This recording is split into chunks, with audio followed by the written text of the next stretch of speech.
Olá, amigos e amigas aqui do canal, sejam então bem-vindos a mais um boletim diário de política e geopolítica. Hoje nós vamos falar sobre o Paraguai. Vocês devem estar acompanhando as notícias aí de que o governo brasileiro estaria espionando o Paraguai. Bom, a questão é o seguinte, resumindo: o Brasil divide ali com o Paraguai a represa de Itaipu.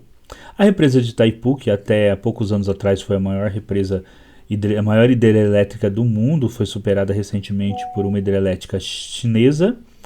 Essa represa ela foi construída basicamente com recursos vindos do Brasil, só que ela está num rio que é dividido entre Brasil e Paraguai. Então, metade da energia gerada é tecnicamente do Paraguai, que não usa essa energia. Mas como foi o Brasil que construiu a represa, até por uma questão do contrato, o Paraguai vende essa energia prioritariamente para o Brasil e, digamos assim, com um preço mais em conta do que essa energia poderia ser vendida para outros estados. Isso faz parte lá do contrato. Mas sempre existe uma negociação por essas tarifas e o governo Bolsonaro teria autorizado uma operação de espionagem, onde os espiões da ABIN teriam invadido ali computadores do Paraguai e tudo mais para poder descobrir ali as questões referentes à tarifa, né? Quanto o Paraguai iria querer colocar ali de tarifa. E agora, esse tema surgiu numa reportagem do UOL, no momento em que o Brasil e o Paraguai tiveram divergências, porque o representante do Paraguai queria se eleger ali na OEA, e ele era pró-Trump, e acabou que o Brasil e outros aliados, como a Colômbia, impediram a eleição do representante do Paraguai na OEA, e isso fez com que o Paraguai, né, perdesse essa posição política que seria interessante nesse momento, talvez para eles, mas é uma posição política de total submissão ao Trump, assim como é a posição política atual do Milei na Argentina. E esse assunto está surgindo justamente agora.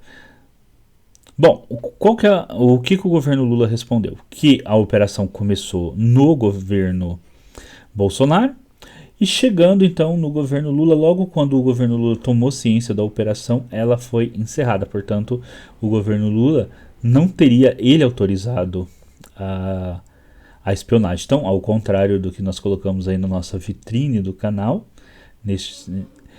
e aí a pergunta, né, o governo Lula estava espionando o Paraguai? Quem estava espionando o Paraguai, na verdade, era o governo Bolsonaro, só que continuou dentro do governo Lula, até que o novo governo tomou ciência e parou a espionagem. Agora, talvez para onde vai seguir a conversa agora vai incomodar algumas pessoas. Mas vamos pensar agora da lógica da interação entre os estados. Pessoal, é o seguinte: estados não são amigos. Eles podem ter relações muito próximas, mas eles não são amigos. Estados disputam interesses, todos os estados nacionais disputam interesses entre si. Ter uma instituição que a gente chama no popular de espionagem, mas que é uma instituição de inteligência e contra-inteligência, é necessário para todo o Estado. E fazer esse tipo de operação como a ABIN estava fazendo em outros estados é algo básico, e não pensem vocês que os americanos, os ingleses, os franceses não fazem isso o tempo todo, porque fazem. Lógico que ninguém fica sabendo. Porque se ficar sabendo não é uma operação de espionagem, para usar aqui o termo como a gente usa no popular. Porque no mundo real não existe o James Bond que se apresenta ali como espião em todo lugar. Oi, eu sou Bond, James Bond. E fica se apresentando ali para todo mundo como espião. Isso não ocorre. Eu lembro que quando eu comecei a se me interagir mais com esse membro, com documentários, filmes sobre espionagem, passavam umas séries muito legais sobre espionagem lá no Discover, no History, E os espiões sempre eram aquelas pessoas que eram as mais discretas possível. Aquelas pessoas que o vizinho nunca desconfiaria que era um espião.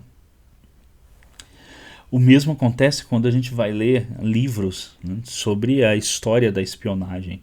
Os bons espiões, quer dizer, tem um espião, aquele que serve como espião para alguém do departamento de inteligência, que geralmente repassa recursos em troca de dados que aquela pessoa consegue no outro estado. Geralmente aquela pessoa que consegue aqueles dados, elas são as pessoas mais discretas possível.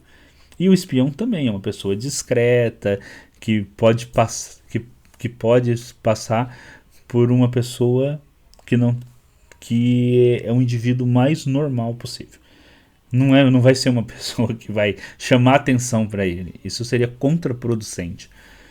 Agora, voltando à questão das relações entre os estados, todo estado pratica espionagem. Lembra quando surgiu aquele assunto que o governo Obama praticava espionagem sobre o governo Dilma? Olha, aquilo só foi escandaloso para quem nunca leu nada sobre espionagem e não entende nada de como essas coisas ocorrem. Porque certamente todos os governos, eles estão sempre buscando informações e espionando outros governos. Semana passada mesmo aqui no canal nós fizemos aquele vídeo sobre aquela questão do Brizola que vazou, que havia alguém ali da embaixada norte-americana que estava recolhendo informações sobre o Brizola. Pessoal, isso é o comum em todas as relações entre estados. Então, o problema não é o Brasil ter um departamento, no caso a ABIN, que faz esse tipo de operação. O problema é esse tipo de operação vir a público. Assim, geralmente quando esse tipo de operação vem a público, após alguns anos, para não causar nenhum problema político nas relações entre os países, né? Por isso que são documentos que vêm a público 30, 40, 50 anos depois. Agora, qual que é o problema? O problema é quando agências de inteligência e contra-inteligência que deveriam cuidar da segurança de inteligência do Estado e ao mesmo tempo conseguir informações para o Estado. Por exemplo, lembra quando foi divulgado ali durante a Operação Lava Jato um telefonema entre a então presidente Dilma e o ex-presidente Lula na época? Isso jamais deveria ter acontecido. Era a ligação de uma chefe de Estado. O serviço de contra-espionagem jamais é um tipo de ligação que nunca deveria ter sido vazada.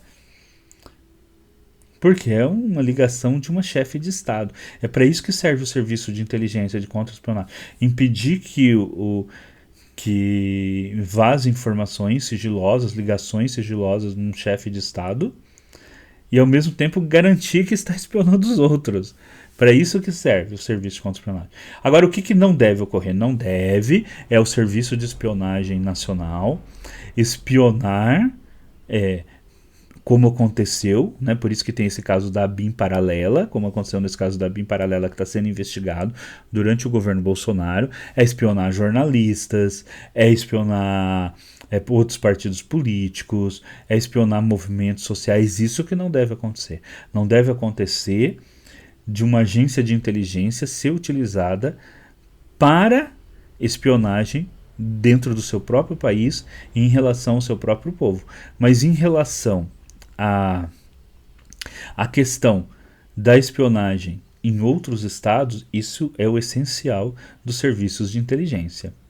E ter um bom serviço de inteligência e contra-inteligência é algo que é vital para todos os estados-nações, inclusive para o Brasil.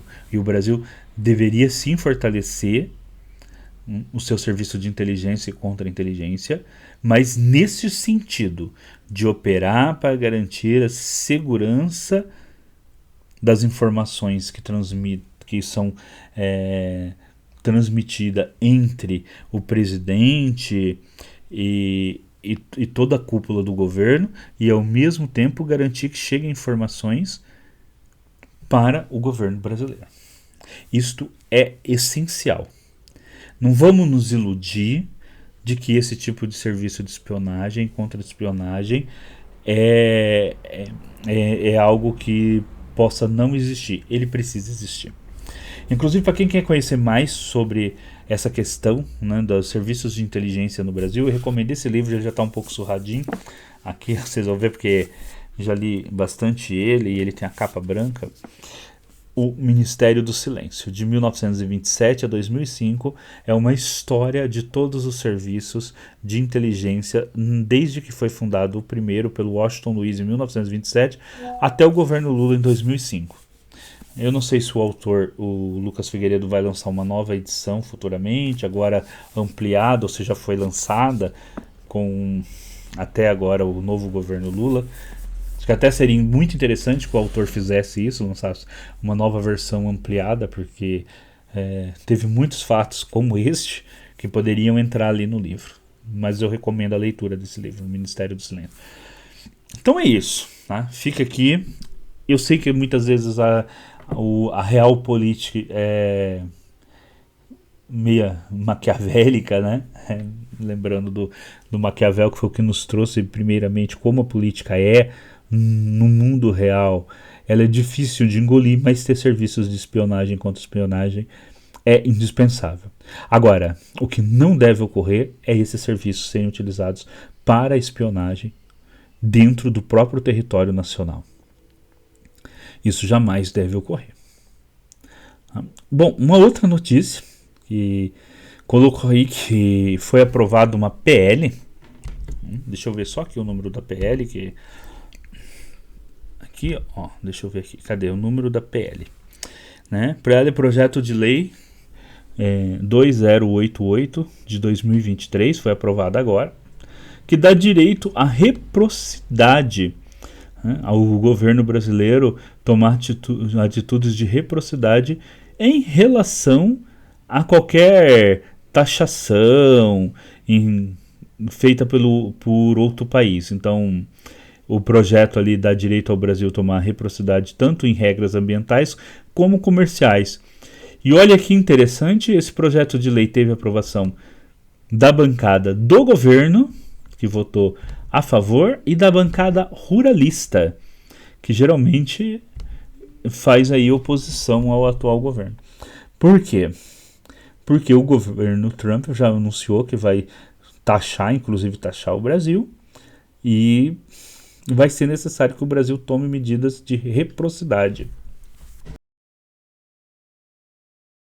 E é bom ver que os deputados brasileiros, tanto os deputados de esquerda, os deputados do governo, aliados mais ao atual governo, quanto os deputados ruralistas, eles estão entendendo que é o momento do Brasil também demonstrar força. Que não é um momento de ter postura submissa. Como, por exemplo, o governo argentino tem essa postura totalmente submissa ao Trump. Que se o governo, que se for colocado taxações injustas contra o Brasil, que o Brasil deve demonstrar que é um Estado soberano e que também vai fazer o mesmo. O Brasil precisa se colocar como um Estado que deve ser respeitado. Até porque, se não for assim, é pior. Porque o Trump é alguém que respeita e que dialoga com quem ele acha que também tem força. Não é à toa que ele dialoga com o Putin, porque ele reconhece no Putin alguém que está ali no mesmo nível que ele. E olha como ele trata os europeus, que ele vê somente como sugadores de dinheiro dos Estados Unidos, não tem coragem de enfrentar a Rússia e fica esperando que os americanos enfrentem a Rússia por eles. Olha como ele trata os europeus e a diferença de tratamento que ele dá para o próprio Putin. Porque ele reconhece a questão da força, mas não da submissão. Aquele que é submisso fica ali submisso, literalmente, né? Ele não dá nenhuma importância. Então, é um momento, sim, de que se houver taxações, lógico que o Brasil deve buscar todas as formas de diálogo possível, sempre buscar o diálogo, buscar negociações, mas se necessário, o governo brasileiro também precisa buscar a reciprocidade. E é nisso que agora o governo vai poder fazer, graças à aprovação desse projeto de lei, feita tanto pela bancada de esquerda quanto pela bancada ruralista, que geralmente é muito mais à direita. Para vocês verem que o Trump anda fazendo milagres, né? Verdadeiros milagres. O Trump anda fazendo aí verdadeiros milagres. Mas isso é muito bom, gente, porque assim, é bom ver que no momento, quando é para defender os interesses nacionais, deixaram de lado questões ideológicas para colocar o interesse nacional frente a qualquer outra questão. É disso que o Brasil precisa. O Brasil precisa que os deputados, sejam de esquerda, direita, ruralistas, de qualquer outra bancada que tenha lá, que quando você tenha questões que são importantes para o interesse nacional, para a defesa do interesse nacional, para a defesa do povo brasileiro, que eles estejam juntos. Porque é isso que deve guiar o Brasil, isso que deve guiar